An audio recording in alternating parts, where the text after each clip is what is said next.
बिहार में कुछ महीनों में चुनाव है, अगला सीएम किसको देखते हैं, नीतीश, तेजस्वी या प्रशांत किशोर? देखिए, ये पॉलिटिकल क्वेश्चन आप हम लोग से काहे पूछते हैं? क्योंकि ये अब मेरे देखने से, अपने से सोच के देखिए, मेरा देखने से कोई सीएम नहीं बन सकता। मेरा एक इंडिविजुअल सिंगल वोट है। इसको बदल देते हैं, सबसे पॉपुलर है। कौन आपको लगता है इन सब में? सबसे पॉपुलर या आपका फेवरेट नेता कौन है? नीतीश कुमार, प्रशांत किशोर काफी मेहनत कर रहे हैं आजकल। सबकी अलग अलग रिस्पॉन्सिबिलिटी है। देखिए, नीतीश कुमार को जिस हालत में बिहार मिला था ना, गढ़ा में मिला था, गढ़ा में, जिसपे कोई बिल्डिंग नहीं बना सकता है। पहले उसको आप जैसे एक जमीन खरीदिए, कोई समतल जमीन खरीदिए, कोई गड्ढा में का खरीदिए, समतल वाला तुरंत बिल्डिंग बना देगा। तो उत्तर प्रदेश एक समतल जमीन थी, फटाफट काम होने लगा। और बिहार गढ़ा में मिला था, तो उन्होंने इस इंफ्रास्ट्रक्चर, बिजली, लॉ एंड ऑर्डर, सोशल, इसको सुधारते सुधारते परेशान हो गए। लालू यादव को जब मिला था ना, तो ऐसा स्थिति में बिहार मिला था कि कुछ ऐसे जगह थे जहां पूरे गांव के बाहर एक दो आदमी लाठी लेके खड़ा हो जाता था, कहता था कि तोरा वोट डालने नहीं जाना है, अब पूरा गांव अंदर रह जाता था। वो इंसान इंटरप्रेन्योरशिप देखेंगे। तो हर इंसान का चैलेंज अलग अलग है। जिनको जहां मिला, वही उन लालू यादव को रेलवे मिला, रेलवे को फायदा में दिखा दिए। अब लोगों ने कहा कि कबाड़ बेच दिए। दुनिया का कौन आदमी कबाड़ घरे में रखता है? ये बड़ा तो अच्छे ना किए। खान सर ने बड़ा स्मार्टली लालू जी की भी तारीफ कर दी और नीतीश जी को भी खुश कर दिया कि बिहार में दुकान चलानी है भैया। चलिए, इसके बाद आगे बढ़ते हैं। खान सर की टीचिंग फिलॉसफी, एक शब्द में आप जो टीचिंग कराते हैं उसको अगर क्लास में बैठ के उसको समझ में नहीं आया तो स्टूडेंट की गलती नहीं, टीचर की गलती है। बहुत बढ़िया, बहुत बढ़िया। अच्छा, चूंकि आपने कई दोस्तों का नाम लिया अपना शुरू में, लड़कपन के दिनों में कोई याद आपको, कोई याद हो कि भैया ये किया था, वो किया था? हर किसी ने कुछ ना कुछ किया रहता है। बचपन में तो हम लोग के टाइम पे मोबाइल था नहीं, तो दिन भर तो आदमी बदमाशी करता था उसमें। अब याद के डेली एक तो नया नया कहानी रहता था बचपन में, कौन ध्यान रहता है इतना? मतलब बचपन में तो हमको लगता है कि जिस आंधी में मौसम विभाग चेतावनी जारी करता था कि घर से ना निकलिए, उस आंधी में हम लोग टिकोरा बीनने जाते थे। आम का जो छोटा वाला आम होता है ना, उसको टिकोरा बोला जाता है हमारे यहाँ, तो उसमें हम लोग तो बचपन में तो आदमी बदमाशी करते रहता था। अच्छा, आप टीचर ना होते तो क्या होते? हमको तो फौज में जाना था। टीचर ना होते तो हमको एक किसानों के लिए, और हम भी अभी बताते हैं, बहुत दिन टीचिंग नहीं करेंगे, हमको किसानों के लिए वर्क करना है। किसानों की 3-4 महत्वपूर्ण समस्या है। उसकी एक, फसल का उत्पादन कम है। दूसरा क्या है, उसका फसल अगर उत्पादन हो गया तो कीड़ा खा जाते हैं सब। और उस तीसरा क्या है कि अगर नहीं खाया तो बेचने जाएगा तो उसके फसल की सेल्फ लाइफ कम होती है, तो कोल्ड चेन नेटवर्क नहीं है। उसको अगर शाम में अपनी सब्जी बेचने गया है तो शाम 4 बजे तक ही उसको अच्छा भाव मिलेगा। बाकी समाज गिद्ध की तरह लोग देखते होंगे कि शाम होगा तो बेच के जाएगा, क्योंकि उसके यहाँ कोल्ड स्टोरेज का चेन नहीं है। आप 3 सिस्टम देखिए। किसान को आप 5 किलो का जो अनाज का है, ये देखिए, ये एक अच्छी योजना है और समाज का एक बड़ा हिस्सा उससे प्रभावित हो रहा है, उसका वो एहसानमंद है। लेकिन हमें एक ये भी सोचना पड़ेगा कि हम अभी भी कहां पर हैं। तो उनका योजना में हम संदेह नहीं कर रहे हैं, बहुत अच्छी योजना है। लेकिन ये जो 3 चीज है किसानों के लिए, एक किसान को बताइए, अगर मेहनत से उत्पादन किया, हमारे यहाँ समस्तीपुर एक जगह है, वहां गोभी उत्पादन हुआ, 1 रुपया किलो बिका गोभी, 1 रुपया, जबकि दुबई में बिक रहा था 250। बताइए, एक किसान दुबई भेजेगा कि जो सिस्टम बैठा हुआ है वो भेजेगा? तो क्या मतलब बनता है? वो ट्रैक्टर चला दिया, 1 रुपया किलो गोभी। अभी बहुत सारे लोग पूछेंगे, क्योंकि आप लोग दिल्ली में बैठे हैं, आप लोग को आइडिया नहीं लगेगा 1 रुपया किलो भी गोभी हो सकता है क्या? वहां ट्रैक्टर चला दिया समस्तीपुर में। तो बहुत समस्या है। आप कभी उसके ऊपर देख के देखिए, इस देश में सबसे ज्यादा अगर किसी के पास कलेजा और बहादुर है सब ना, तो इस देश के किसान हैं सब। यहाँ हम लोग का ना, एक मोबाइल छूट जाएगा ना तो अरे धक धक होने लगा, कहाँ मोबाइल हुआ छूट गया। वो 6 महीने तक अपनी फसल पूरे खेत में छोड़ के आता है, कभी आग लग जाता है, कभी कुछ हो जाता है, कभी कुछ हो जाता है, कोई उसको पूछने वाला नहीं होता है। तो जब तक इस देश में किसान और महिलाओं का उत्थान नहीं करेंगे, कहां से आगे बढ़ेगा? आपने मोबाइल की बात की। देश के करोड़ों युवा जो रील पर सारा दिन फील करते रहते हैं, उनको क्या मैसेज देंगे? कितना टाइम वेस्ट कर रहे हैं अपना वो लोग? रील देखने से अच्छा है अपनी काम की चीजें देखिए। अगर आपको 2 घंटा मोबाइल चलाना है तो 2 घंटा की जगह 3 घंटा चलाओ, लेकिन आप स्पेसिफिक देखो। अगर आपको कोई मूवी देखनी है तो मूवी देखो। ये रील का मतलब क्या हो गया? अजनबी से मिलते जा रहे हैं, उसको खुद नहीं पता है कि इसके नीचे क्या करके स्क्रॉल करके आएगा, तो वो उससे कोई उसका याद नहीं होगा। जितनी छोटी छोटी चीजों को हम देखेंगे, हमारी मेमोरी कमजोर होते जाएगी। तो ये इसके मेमोरी पे, चीजों पे बहुत ज्यादा हो रहा है, क्योंकि रील देखने के बाद ना हम उसे रिकॉल नहीं कर पाते। मेमोरी तेज कैसे होता है? जब हम किसी चीजों को बार बार रिकॉल करते हैं। तो अगर उस रील के जगह मूवी भी देख लेगा ना, तो उसको रिकॉल आएगा, कोई डायलॉग याद आएगा, कोई इमोशनल सीन, कोई गाना, कुछ ना कुछ याद आएगा। रील में उसको कुछ नहीं याद आता है। आप ऐसे समझिए कि हमारा दिमाग कितना शॉर्ट कर दिया है ये सोशल मीडिया ने, कि 20 सेकंड के रील पे भी ना ऊपर लिखा होता है वेट फॉर इंड। 20 सेकंड के रीलवा पे लिखा है इंड के लिए इंतजार करो। बाप रे बाप। अच्छा, काफी लोगों का सवाल था कि हजारों स्टूडेंट्स आपसे करंट अफेयर पढ़ते हैं, खान सर अपडेट होने के लिए क्या क्या पढ़ते हैं? वो कोई एक सोर्स से हम लोग नहीं पढ़ सकते हैं, कहीं कहीं जहां जहां से मिल जाता है आदमी वहां से उठा के पढ़ लिया। जैसे अमेरिका के बारे में पढ़ना है तो हम इंडियन न्यूज को पढ़ेंगे तो वो इंडियन एस्पेक्ट्स में दिखाएगा, बट वही अगर हम गार्जियन न्यूयॉर्क टाइम्स देख लेंगे तो वहां के हिसाब से दिखाएगा। और धीरे धीरे चीजें आदत हो जाती है। न्यूज में होता क्या चीज है, मतलब एक मेन चीज होती है, उसको घुमा फिरा के होते रहता है। अच्छा, कोई एक चीज जो आपको लगता है आज के स्टूडेंट्स को पता होनी ही चाहिए, कोई एक चीज? बहुत चीज पता होना चाहिए, एक चीज से क्या चीज हो जाएगा उसका, लेकिन हाँ एक चीज मतलब हम ये जरूर कहेंगे कि जो स्टूडेंट के अंदर ये चीज होती है ना कि हम इसको बाद में पढ़ लेंगे, बाद में रिवीजन कर लेंगे, हम अच्छे से इसे फेयर कर लेंगे, टाइम टेबल बना देंगे, इस सबको बहुत दिक्कत होने वाला आगे जाके।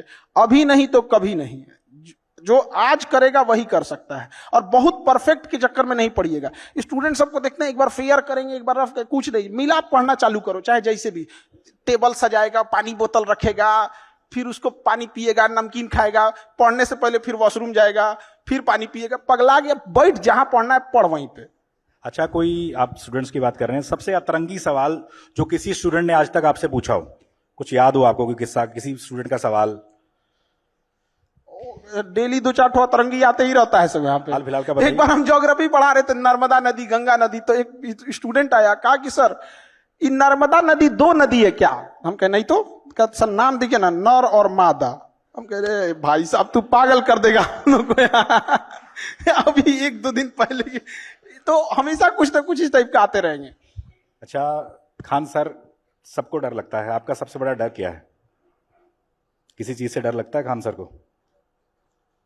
अलग अलग फील्ड में डर होता है, जैसे एक कोई चीज का डर नहीं ना होता। जैसे मान के चलिए एजुकेशन में एक चीज का ये लगता है कि जिस हिसाब से धांधली हो रही है, सीटों का कहां से कहां सीट कौन किसको बेच दिया जाएगा, तो डर इस बात का लगता है कि उन बच्चों का क्या होगा। हम तो यहां लड़ते रह गए कि भाई वो होगा, अब यहाँ पे जिसको कंट्रोल करना है वो कंट्रोल ही नहीं कर रहा है। हम तो इसी भरोसे बैठे हैं कि बीपीएससी हो जाए, यूपीएससी हो जाए, एसएससी हो, रेलवे हो, एनटीए हो, ये सीटों को रिजर्व रखे, मजबूती से रखे, और हम बच्चों को पढ़ाएंगे और ये लोग करेंगे। अब पता चला हम यहाँ बच्चों को पढ़ाते हैं, इधर धांधी हो जाते, मैं किसके लिए सजू, मेरा पिया आनहर है।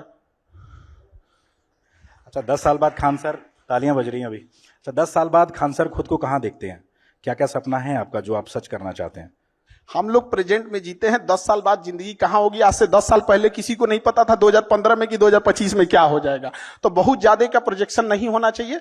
हमको बस इतना लगता है कि हाँ, इतना जरूर कहना चाहते हैं कि एजुकेशन आज से 10 साल बाद भी कोई ये बात जरूर याद रखेगा कि कोई इंसान था जिसने एजुकेशन के लिए हमेशा के लिए लड़ते रह गए, चाहे जितना बड़ा ऑफर हो जाए, चाहे कुछ भी हो जाए, एजुकेशन के लिए हमेशा बच्चों के लिए लड़े थे।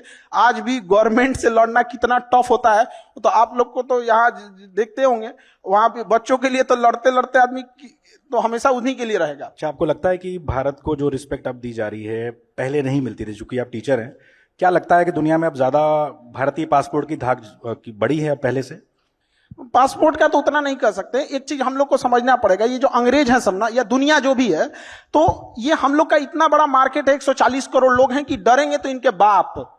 नहीं तो जिस दिन हम लोग बहिष्कार कर देंगे ना, अभी हम लोग डरा नहीं पाए हैं, अभी वो खुदे डर रहा है, हम लोग डराना चालू नहीं किए। आज अगर हम अपना एंड्रॉइड बनाएं, अपना गूगल बनाएं, अपना फेसबुक बनाएं, तब उनको असली डर समझ में आएगा। अभी वो अपने से डर रहे थे कि भाई ये किसी दिन कुछ कर देगा यहाँ। और दूसरी बात कि भारत का जो छवि बढ़ा है वो ऑब्वियस भी बात बढ़ा है, लेकिन एक चीज और गौर करना पड़ेगा। आज से 10 साल पहले, 15 साल पहले किसी के पास इतना मोबाइल नहीं था जिसे पता चले कि रूस में प्रधानमंत्री का कैसे स्वागत हुआ, कैसे नहीं हुआ। तो अभी जागरूकता बढ़ गई है। आज मोदी जी लैंड करते हैं तो दिख जाता है मोदी जी लैंड किए, उनको बस सैल्यूट दिया जाता है, दिख जाता है। लेकिन जब वही गुजराल साहब थे, अटल बिहारी वाजपेयी साहब थे, तो रिस्पेक्ट उनकी भी थी। वह व्यक्ति था जिसने अमेरिका के प्रधानमंत्री का फोन उठाने से पहले G20 भारत में अभी हो रहा है, G20 तब नहीं हुआ था। हाँ, G20 बहुत अच्छे से हम लोगों ने हैंडल किया। तो ऑब्वियस बात है कि हम लोग का ना फॉरेन पॉलिसी में बढ़ा है, बट थोड़ा सा गड़बड़ कहां हुआ है, आस पड़ोस में। आस पड़ोस में ये गड़बड़ हो गया ना कि हम लोग की छवि अलग टाइप की बनती गई है। थोड़ा जैसे बांग्लादेश, श्रीलंका, मालदीव, नेपाल, इलायची दाना बराबर देश हम लोग को, मतलब वो श्रीलंका, वो जिसके पास वो अपना जहाज नहीं था, वो मालदीव के पास अपना जहाज नहीं था, उसके प्रधानमंत्री को आने के बाद वो धमकी दे रहा है हम लोग को। तो ये चीजें नहीं होनी चाहिए। अभी जो बाद में माफी भी मांग लिया उन्होंने। तो ये तो पूरा बर्बाद करके ये मारेंगे। तो हम देश की बात कर रहे हैं, छोटे छोटे शहरों से भारत की ऐसा टैलेंट निकलता रहा है, भले वो महेंद्र सिंह धोनी हो, इस तरह के तमाम लोग, खान सर भी। तो आपको क्या लगता है जो छोटे छोटे शहरों में ऐसा रॉ टैलेंट हमारा बैठा हुआ है, उसको क्या मोटिवेशन देंगे, क्या बताना चाहेंगे कि भैया लगे रहो, कामयाबी मिलेगी? हर शहर में ऐसे लोग हैं। अब थोड़ा सा क्या होता है ना कि इंडिया में जो इंसान सक्सेस हो जाता है, लोगों को लगता है ये बहुत अलग किया होगा। एक आध नंबर से या थोड़े मोड़े चीजों से अगर चूक जाता है तो लोग इंडिया में ना उसको थोड़ा भी रिस्पेक्ट नहीं देते हैं। ये बहुत खराब लगता है। कोई कामयाब है तो इसका मतलब ये नहीं कि जो आपसे पीछे है वो आपके लायक नहीं है या आपसे कम जानता है। कभी कभी होता है कि मतलब उसके पीछे वाला बेटर उनसे ज्यादा बेटर जान रहा होता है। एक समय आएगा जब उसको भी लोग जानेंगे। तो थोड़ा बहुत वही कहते हैं कि लगे रहना चाहिए। कामयाबी एक दिन में नहीं मिलती है, लेकिन एक दिन तो जरूर मिलती है। चलिए, बिहार में चुनाव है और लोगों को जैसे पता लगा कि आपसे हम मिलने वाले, तो उन्होंने पूछा जरूर था हमसे कि आपको क्या लगता है प्रशांत किशोर जिस तरीके से गांव गांव जाकर मेहनत कर रहे हैं, मेहनत रंग लाएगी? भले सरकार ना बना पाए, आपको क्या लगता है कैसा काम कर रहे हैं प्रशांत किशोर?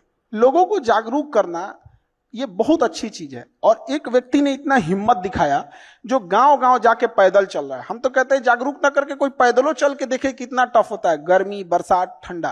और क्या सिखा रहे हैं वो, लोगों को क्या कह रहे हैं, शिक्षा पे ध्यान दो, स्किल्ड पे ध्यान दो, यही सब चीज। ऐसा थोड़ी कर रहे हैं कि मतलब कोई गलत चीज सिखा रहे हैं। तो लोगों को जागरूक कर रहे हैं, बहुत अच्छा काम कर रहे हैं।